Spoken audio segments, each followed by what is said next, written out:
पिंटू और जूही दोनों सावित्री कॉलोनी में रहते थे। उनके घर एक दूसरे से सटे हुए थे। दोनों ही हम उम्र थे और साथ साथ खेल कूद कर बड़े हुए थे। दोनों के परिवार भी संपन्न, आधुनिक और स्वच्छंद विचारों के थे। इसलिए उनके परिवार वालों ने कभी भी उनके मिलने जुलने और खेलने कूदने पर कोई प्रतिबंध नहीं लगाया था। इस प्रकार मुकुल और जूही साथ साथ पढ़ते लिखते, खेलते कूदते, अच्छे अंकों के साथ हाई स्कूल पास कर गए थे। इधर कुछ दिनों से पिंटू अजीब सी परेशानी महसूस कर रहा था। कई दिन से उसे ऐसा एहसास हो रहा था कि उसकी नजरें अनायास ही जूही के विकसित होते शरीर के उभारों की तरफ उठ जाती हैं, चाहे वह अपने आप को लाख रोके। बैडमिंटन खेलते समय तो उसके वक्षों के उभार को देखकर उसका ध्यान ही भंग हो जाता है। वह अपने आप को कितना भी नियंत्रित क्यों न करे, लेकिन जूही के शरीर के उभार उसे सहज ही अपनी ओर आकर्षित करते हैं। जूही को भी यह एहसास हो गया था कि पिंटू की निगाहें बार बार उसके शरीर का अवलोकन करती हैं। कभी कभी तो उसे यह सब अच्छा लगता, लेकिन कभी कभी काफी बुरा लगता था। यह सहज आकर्षण धीरे धीरे न जाने कब प्यार में बदल गया। इसका पता न तो पिंटू और जूही को चला और न ही उनके परिवार वालों को।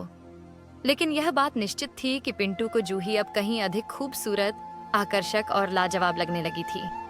दूसरी तरफ जूही को भी पिंटू अधिक स्मार्ट, होशियार और अच्छा लगने लगा था। दोनों एक दूसरे में किसी फिल्म के नायक नायिका की छवि देखते थे। बात यहाँ तक पहुँच गई कि इस वर्ष वैलेंटाइन डे पर दोनों ने एक दूसरे को न सिर्फ ग्रीटिंग कार्ड दिए, बल्कि दोनों के बीच प्रेम भरे एसएमएस का भी आदान प्रदान हुआ। इसके बाद तो एक दूसरे के प्रति उनकी झिझक खुलने लगी। वे दोनों प्रेम का इजहार तो करने ही लगे, साथ ही फिल्मी स्टाइल में एक दूसरे से प्रेम भरी नोक-झोंक भी करने लगे। हालत ये हो गई कि पढ़ते समय भी दोनों एक दूसरे के ख्यालों में ही डूबे रहते। अब किताबों के पन्नों पर भी उन्हें एक दूसरे की तस्वीर नजर आ रही थी। इसके चलते उनकी पढ़ाई पर असर पड़ना स्वाभाविक था। इंटर पास करते करते उनके आकर्षण और प्रेम की डोर तो मजबूत हो गई, लेकिन पढ़ाई का ग्राफ काफी नीचे गिर गया, जिसका असर उनके परीक्षा फल में नजर आया।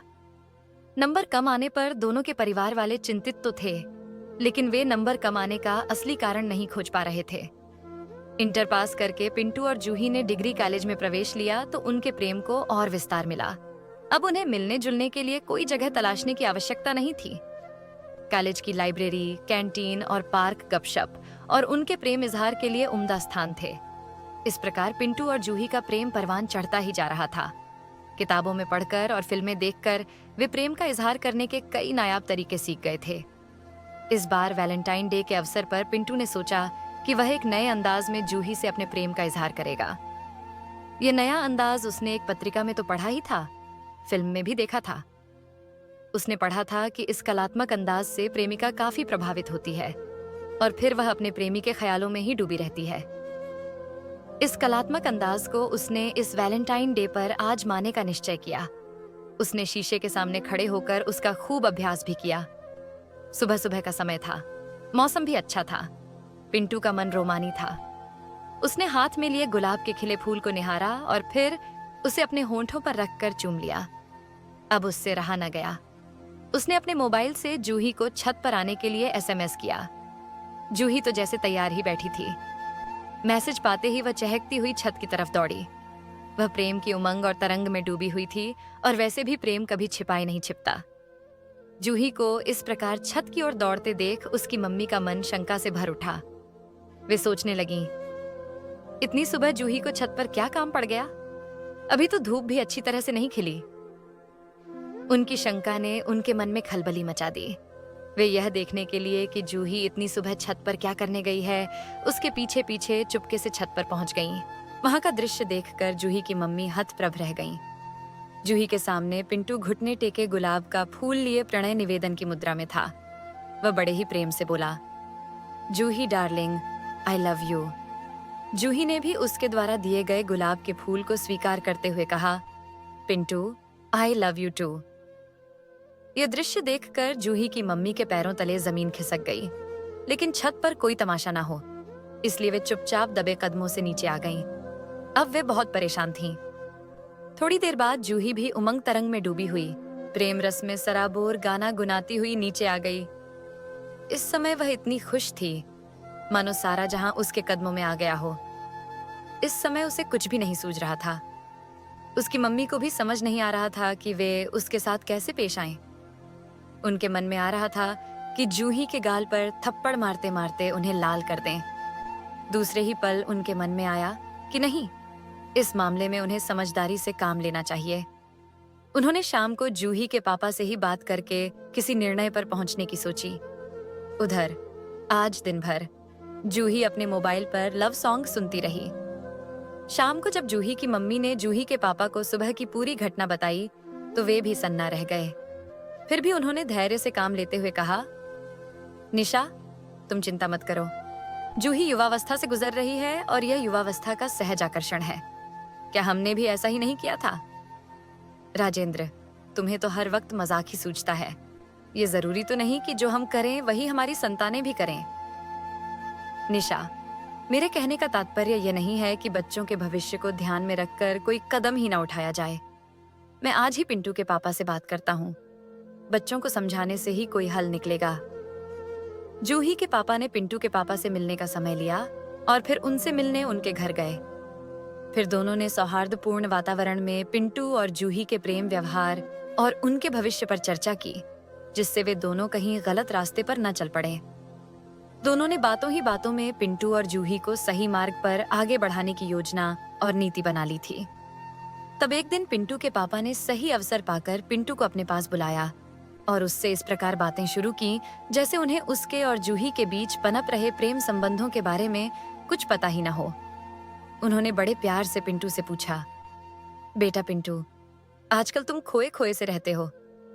इस बार तुम्हारे नंबर भी तुम्हारी योग्यता और क्षमता के अनुरूप नहीं आए। आखिर क्या समस्या है बेटा? पिंटू के पास इस प्रश्न का कोई सटीक उत्तर नहीं था। कभी वह प्रश्न पत्रों के कठिन होने को दोष देता तो कभी आंसर शीट के चेक होने में हुई लापरवाही को दोष देता। बेटा पिंटू, मुझे तो ऐसा लग रहा है कि तुम अपना ध्यान पढ़ाई में सही से लगा नहीं पा रहे हो। कोई इश्क विश्क का मामला तो नहीं है? यह सुनते ही पिंटू को करंट सा लगा। उसके मुंह से तुरंत निकला, नहीं पापा, ऐसी कोई बात नहीं है। बेटा, यह उम्र ही ऐसी होती है। यदि ऐसा है भी तो कोई बुरी बात नहीं। मुझे अपना दोस्त समझकर तुम अपनी भावनाओं को मुझसे शेयर कर सकते हो। एक पिता कभी अपने बेटे को गलत सलाह नहीं देगा, विश्वास करो। लेकिन पिंटू अब भी कुछ बताने से झिझक रहा था। उसके पापा उसके चेहरे को देखकर समझ गए कि उसके मन में कुछ है जिसे वह बताने से झिझक रहा है। तब उन्होंने उससे कहा, पिंटू, कुछ भी बताने से झिझको मत। तुम्हारे सपनों को पूरा करने में सबसे बड़ा मददगार मैं ही हो सकता हूँ। बताओ बेटा, क्या बात है? अपने पापा को एक दोस्त की तरह बातें करते देख मुकुल की झिझक खुलने लगी। तब उसने भी जूही के साथ चल रही अपनी प्रेम कहानी को सहज रूप से स्वीकार कर लिया। इस पर उसके पापा ने कहा, पिंटू, तुम एक समझदार बेटे हो जो तुमने सच्चाई स्वीकार की। मुझे जूही से तुम्हारी, बस मैं तो सिर्फ इतना कहना चाहता हूँ कि यदि तुम जूही को पाना चाहते हो तो पहले उसके लायक तो बनो। तुम जूही को तभी पा सकते हो जब अपने कैरियर को संवार लो और कोई अच्छी नौकरी व पद प्राप्त कर लो। बेटा, यदि तुम अपना और जूही का जीवन सुखमय बनाना चाहते हो तो तुम्हें अपना कैरियर संवारना ही होगा, अन्यथा जूही के पेरेंट्स भी तुम्हें स्वीकार नहीं करेंगे। इस दुनिया में असफल आदमी का साथ कोई नहीं देता। यह सुनकर मुकुल ने भावावेश में कहा, पापा, हम एक दूसरे से सच्चा प्यार करते हैं, कभी हम एक दूसरे से जुदा नहीं हो सकते।